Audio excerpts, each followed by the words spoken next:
لما تذاكر كتير وتنسى بسرعه فدول اهم 3 حاجات تعملهم عشان تفتكر اللي انت بتذاكره. 3 حاجه هي اهم حاجه. اعمل سيب الفيديو وتعالى لك هم ايه ال3 حاجات دول. اول بص يا سيدي، الحكايه بدات لما انا بدات ان اذاكر الساعتين ورا بعض، بعد كده الاقي نفسي ما افتكرتش حاجه. لا فكرت اللي ذاكرته ولا فكرت اللي رجعت ليه؟ ببساطه شديده انك ما عملتش ال3 حاجات دول. وهي اول حاجه حاجه اسمها الاكتف ريسايكل. يعني ايه يا ابو حميد؟ بص ببساطه شديده، وهي انك بعد ما تذاكر جزء معين من الكتاب انك تقفله وتراجع اللي انت ذاكرته، او انك تحط حد قدامك في دماغك وتشرح له اللي انت ذاكرته. وبالطريقه دي هتعرف انت ذاكرت ايه كويس ومحتاج ايه تراجع عليه. ببساطه شديده نخش على الطريقه التانيه.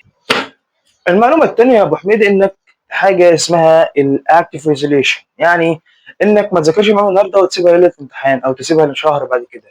امال الطريقه الصحيحه انك ذاكرت المعلومه النهارده تراجع عليها اخر اليوم، تراجع عليها بكره، تراجع عليها على اخر الاسبوع، تراجع عليها اخر الشهر.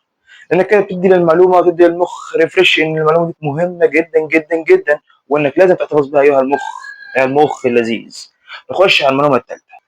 ثالث حاجه يا سيدنا وهي انك تحل اسئله كتير. لو انت طالب في مرحله مهمه كالثانويه العامه مثلا فانك لازم تحل كتير، لان مفتاحك نجاحك حلك الكتير. ان كل ما تحل كتير كل ما هتعرف تثبت المعلومه اكتر، وكل ما تثبت المعلومه اكتر كل ما هتعرف تستخرجها وقت الامتحان اكتر. هتقول الجزئيه دي مهمه، هقول لك مهمه لانك طبعا مذاكرتك بتكون نظري، فلو ما طبقتش عليها عملي فما ملهاش اي 30 لازمه مذاكرتك خالص يا سيدنا. وافتكر دايما ان المذاكره مش انك تذاكر وتضح اكتر، ولكن انك تحل اكتر، تذاكر اكتر، تفتكر المعلومه اكتر من مره اكتر. وما تنساش تعمل لايك وفولو عشان تشوفنا اكتر واكتر.